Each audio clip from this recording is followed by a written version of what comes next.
and recharges and regenerates here through that silver cord. Same thing with the mental body, being a sun level type of development, but it's always three-dimensional. I want you to really understand that aspect, or at least get to the point where you're contemplating that aspect. And the further away you get from the dimensions you're used to, the more two-dimensional or one-dimensional they appear. It goes from a flat surface to a line to a point to nothing. You can't perceive it after that.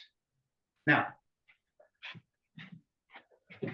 let's do it this way, the ray of creation. 1, shock. 3. All right. God, sidereal. 6 laws. The next level down, right? 6 laws. What it is it's at this level of the ray of creation, it takes the 3 laws from the level above it, the law 3 above it, and adds 3 of its own, equaling 6. Okay? At world 12, it takes the 6 laws above that, the 3 laws above that, equaling 9, and adds 3 of its own. It's still three-dimensional, equaling 12.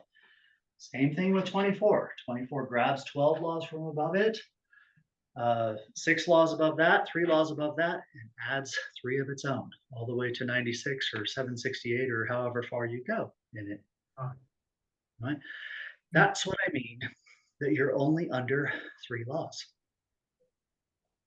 at each level. Now, and that, I guess,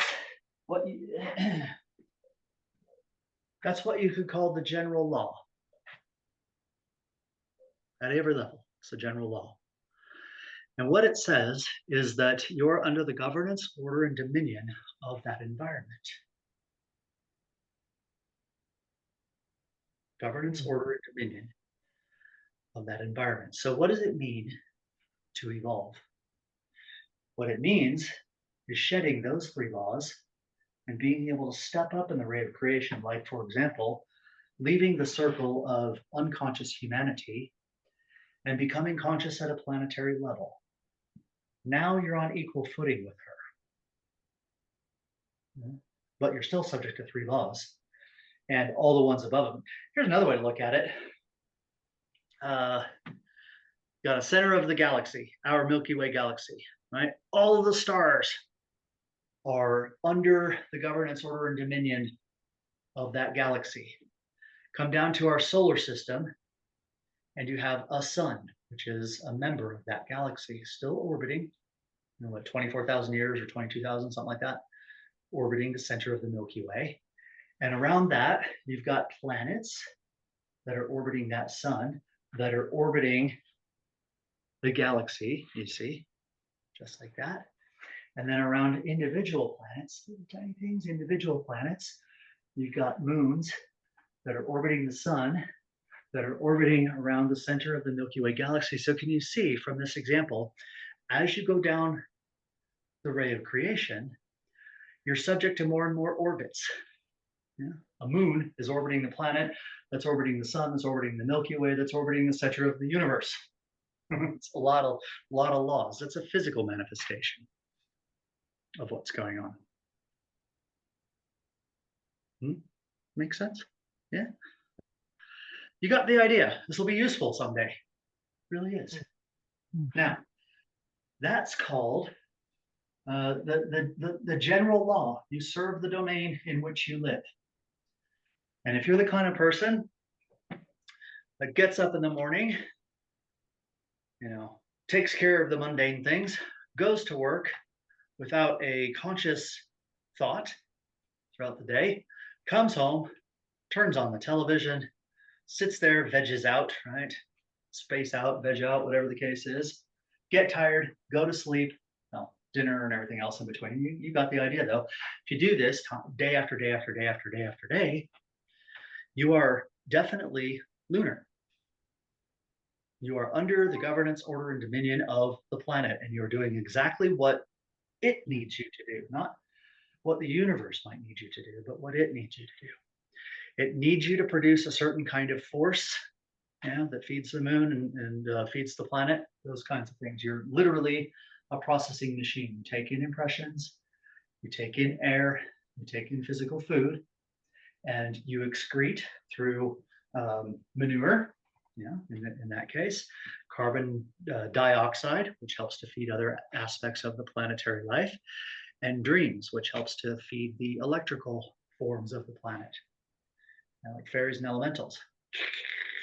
Eat it up, and other electrical life forms. Um, crystallize an astral body in yourself. Well, actually, you don't even need to do that, okay? If you decide to step outside of those 96 laws and become planetary, I will warn you now there's a risk, because